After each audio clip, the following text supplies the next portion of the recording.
اما بعد۔ بھائی اور دوستو، اللہ تعالیٰ نے ماہ رمضان المبارک کے اندر ہمیں روزے والی عبادت عطا فرمائی، اور روزے والی عبادت ایسی عبادت ہے کہ جس کے ذریعے سے ایمان والے کو اللہ کا قرب حاصل ہوتا ہے، تقوی حاصل ہوتا ہے۔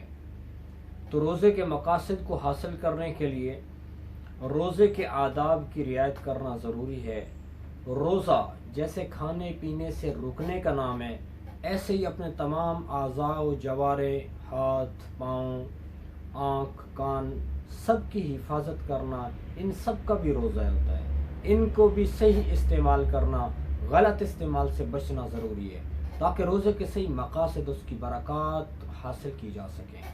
تو مثال کے طور پر جیسے زبان ہے، اب زبان کا استعمال بہت ہی احتیاط سے ہو، کہ روزے کے اندر زبان کا غلط استعمال روزے کی برکات کے چھن جانے کا ذریعہ ہے۔ نبی پاک صلی اللہ علیہ وسلم کے دور میں 2 عورتوں نے روزہ رکھا اور پھر ان کی حالت نڈھال ہو گئی بھوک اور پیاس کی وجہ سے۔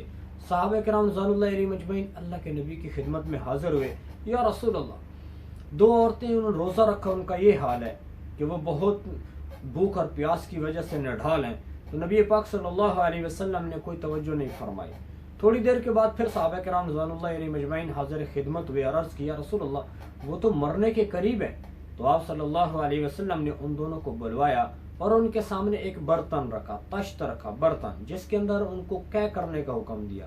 جب انہوں نے قے کی تو اس میں سے خون کی اس کی قے میں سے گوشت کے لوتھڑے نکلے۔ تو آپ صلی اللہ علیہ وسلم نے فرمایا کہ انہوں نے حلال کھا کر تو روزہ رکھا، لیکن پھر اس کے بعد حرام کا ارتکاب کیا، کسی کی مل بیٹھ کے کسی کی غیبت کرنے لگے، تو اس کی وجہ سے ان کی یہ حالت ہوئی ہے۔ اَيُحِبُّ أَحَدُكُمْ أَن يَأْكُلَ لَحْمَ أَخِيهِ فَكَرِهْتُمُوهُ۔ تو غیبت کرنا، یہ بھی اس کا تعلق بھی زبان کے ساتھ ہے۔ یہ ایسا گناہ ہے جس کا تعلق زبان سے ہے، اور زبان کے ذریعے سے گناہ کرنا بہت آسان ہے، ہاتھ سے مشکل ہے۔ اور جیسے ہاتھ سے اس کو تکلیف دی جا سکتی ہے کہ جو چھوٹا ہو، کمزور ہو، اپنا ماتحت ہے، تو اس کے اوپر ہاتھ اٹھایا جا سکتا ہے، لیکن زبان وہ کسی کے لیے بھی استعمال کر سکتے ہیں، کسی کو زبان کے ذریعے سے تکلیف دے سکتے ہیں، ہاتھ کے ذریعے سے اسی کو تکلیف دے سکتے ہیں جو قریب ہے، لیکن زبان سے تکلیف دینے کے لیے اس کا قریب ہونا ضروری نہیں، وہ چاہے کسی دوسری کنٹری میں بیٹھا ہو تو بھی زبان کے ذریعے سے کیا جا رہا ہے، گناہ کمایا جا رہا ہے۔ تو زبان کی حفاظت، حضرت عقبہ بن عامر رضی اللہ عنہ نے اللہ کے نبی صلی اللہ علیہ وسلم سے عرض کی، یا رسول اللہ من نجح، یا رسول اللہ صلی اللہ علیہ وسلم، نجات کا راستہ کیا ہے؟ تو آپ صلی اللہ علیہ وسلم نے فرمایا، امسک لسانک، اپنی زبان کو قابو میں رکھو، بولو اس سے پہلے تولو۔ زبان سے نکلے ہوئے کلمات بس اوقات ایسے خطرناک ہیں کہ فرمایا کہ جب کسی کے منہ سے جھوٹ نکلتا ہے تو اس جھوٹ کی وجہ سے ایسی منہ سے بدبو نکلتی ہے کہ کرامن کاتبین جو فرشتے بیٹھے ہوئے ہیں، یہ بھی انسان کو چھوڑ کر 1 میل تک دور بھاگ جاتے ہیں۔ ایسی نحوست ہے، لعنت اللہ علی الکاذبین۔ اور جب اس کی زبان سے جھوٹ نکلتا ہے تو اللہ کی لعنت اس کے اوپر برستی ہے۔ تو زبان کو صحیح استعمال کرنا، نبی پاک صلی اللہ علیہ وسلم نے فرمایا، من سلم المسلمون من لسانہ و یدہ، کامل ایمان والا وہ ہے، المسلم من سلم المسلمون من لسانہ و یدہ، کامل ایمان والا وہ ہے جس کی زبان اور ہاتھ سے دوسرے مسلمان محفوظ ہو۔ تو اس حدیث مبارکہ میں بھی نبی پاک صلی اللہ علیہ وسلم نے زبان کو پہلے ذکر کیا، کیونکہ اکثر گناہ زبان کے ذریعے سے ہوتا ہے، اور اس کو کنٹرول کرنے پہ بہت بڑی خوشخبری اللہ کے نبی صلی اللہ علیہ وسلم نے سنائی ہے اور دی ہے۔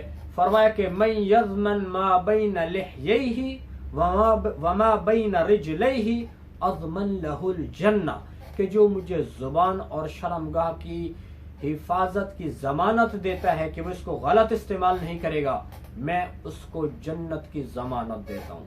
تو اللہ کے نبی صلی اللہ علیہ وسلم کی نے زبان کی حفاظت کے اوپر اتنی بڑی خوشخبری سنائی ہے، اور نبی پاک صلی اللہ علیہ وسلم نے کی ایک اور حدیث مبارکہ ہے جس کا یوں حصہ فرمایا، اس حدیث کا ایک حصہ، من کان یؤمن باللہ والیوم الآخر فلیقل خیرا او لیصمت۔ کتنی اہم بات یہاں پہ فرمائی گئی حدیث مبارکہ میں کہ بھائی اگر تم خیر کی بات کر سکتے ہو تو ٹھیک ہے، ورنہ خاموش ہی رہو۔ جو ایمان والا ہے، یعنی اللہ اور آخرت کے اوپر ایمان رکھتا ہے، جس کے پاس ایمان والی دولت موجود ہے، تو ایمان والے کو چاہیے جب بھی وہ بات کرے تو خیر کی بات کرے، بھلائی کی بات کرے۔ بھلائی کی بات نہیں کر سکتا تو پھر خاموش رہے۔ تو میرے بھائی اور دوستو، زبان کی حفاظت کرنا اور زبان کو صحیح استعمال کرنا، ایک مرتبہ زبان سے اللہ کا نام نکلا ہوا ہمیشہ ہمیشہ کے لیے اس کا اجر محفوظ رہے گا اور چلتا رہے گا۔